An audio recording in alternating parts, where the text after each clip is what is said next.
लोक जनशक्ति पार्टी रामविलास के अध्यक्ष और हाजीपुर से सांसद चिराग पासवान, जो कि भारत सरकार में मंत्री भी साथू। चिराग पासवान का देश के राजनीति में पूरी तरीके से क्रेज बढ़ते जा रहे साथू।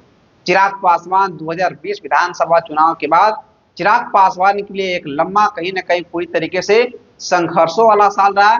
लेकिन अब चिराग पासवान कहीं ना कहीं पूरी तरीके से देश स्तर पर चिराग पासवान दलित नेताओं में पूरी तरीके से एक बड़ी लीडरशिप की ओर बढ़ रहे साथियों।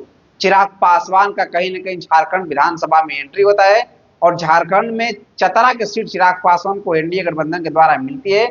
और चिराग पासवान चतरा की सीट पर जिस तरीके से चिराग पासवान की कैंपेनिंग चल रही है, चिराग पासवान आज चतरा में एक विशाल जब रोड शो करते हैं तो कहीं ना कहीं चतरा का पूरी तरीके से माहौल बदल जा रहा है साथियों।